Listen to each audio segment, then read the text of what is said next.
August 11. நமது அனுதின மன்னா ஊழியங்களின் வாழ்த்துக்களுடன் இன்றைய நற்செய்தி. நான் யார்? இன்றைய வேதாகம பகுதி ரோமர் 5ஆம் அதிகாரம் வசனங்கள் 6 முதல் 10 வரை. அன்றியும் நாம் பலனற்றவர்களாய் இருக்கும் போதே குறித்த காலத்தில் கிறிஸ்து அக்கிரமக்காரருக்காக மரித்தார். நீதிமானுக்காக ஒருவன் மரிக்கிறது அரிது, நல்லவனுக்காக ஒருவேளை ஒருவன் மரிக்க துணிவான். நாம் பாவிகளாயிருக்கையில் கிறிஸ்து நமக்காக மரித்ததினாலே தேவன் நம்மேல் வைத்த தமது அன்பை விளங்க பண்ணுகிறார். இப்படி நாம் அவருடைய இரத்தத்தினாலே நீதிமான்களாக்கப்பட்டிருக்க கோபாக்கினைக்கு நீங்களாக அவராலே நாம் ரட்சிக்கப்படுவது அதிக நிச்சயமாமே. நாம் தேவனுக்கு சத்துருக்களாயிருக்கையில் அவருடைய குமாரனின் மரணத்தினாலே அவருடனே ஒப்புரவாக்கப்பட்டோமானால் ஒப்புரவாக்கப்பட்ட பின் நாம் அவருடைய ஜீவனாலே ரட்சிக்கப்படுவது அதிக நிச்சயமாமே. குறிப்பு வசனம்: நாம் பாவிகளாயிருக்கையில் கிறிஸ்து நமக்காக மரித்ததினாலே தேவன் நம்மேல் வைத்த தமது அன்பை விளங்க பண்ணுகிறார். ரோமர் 5:8.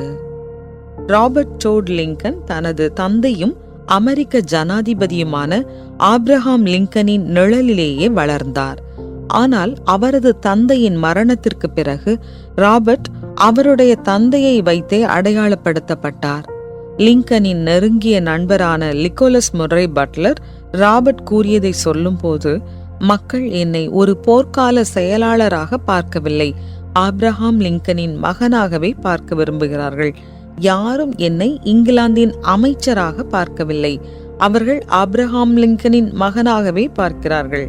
புல்மன் நிறுவனத்தின் தலைவராக என்னை யாரும் பார்க்கவில்லை, அங்கும் அவர்கள் ஆப்ரஹாம் லிங்கனின் மகனாகவே பார்க்க விரும்புகின்றனர் என்று தன்னிடம் சொன்னதாக அறிவித்தார்.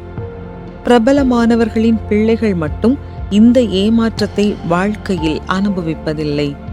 நம்மை யாரும் சரியாய் எடை போடுவதில்லை என்கிற உணர்வு நம் எல்லோருக்குமே இருக்கிறது. ஆயினும் தேவன் நம்மை நேசிக்கிறார் என்பதை காட்டிலும் மேலான மதிப்பை நாம் பெற்றுக்கொள்ள முடியாது. அப்போஸ்தலனாகிய பவுல் நம்முடைய பாவங்களில் நாம் யார் என்பதையும் கிறிஸ்துவுக்குள் நாம் யாராக மாறுகிறோம் என்பதையும் அறிந்திருந்தார். அன்றியும் நாம் பலனற்றவர்களாய் இருக்கும் போதே குறித்த காலத்தில் கிறிஸ்து அக்கிரமக்காரருக்காக மரித்தார் என்று பவுல் எழுதுகிறார். நாம் பலவீனர்களாய் இருந்த போதிலும் தேவன் நம்மை நேசிக்கிறார். இதே பவுல் நாம் பாவிகளாய் இருக்கையில் கிறிஸ்து நமக்காக மரித்ததினாலே தேவன் நம்மேல் வைத்த தமது அன்பை விளங்க பண்ணுகிறார் என்று எழுதுகிறார். தேவன் தன்னுடைய குமாரனை சிலுவைக்கு ஒப்பு கொடுத்ததின் மூலம் நம்மேல் வைத்த அன்பை விளங்க பண்ணினார். நாம் யார்?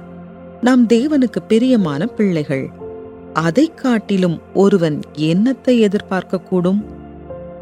மற்றவர்களுடைய நிழலில் நீங்கள் உங்கள் அடையாளத்தை இழந்த அனுபவம் உங்களுக்கு இருக்கிறதா? தேவன் உங்கள் மீது தனிப்பட்ட விதத்தில் கரிசனையாய் இருக்கிறார் என்பதை கற்றுக்கொள்ள அதை எவ்வாறு பயன்படுத்திக் கொள்ள முடியும்?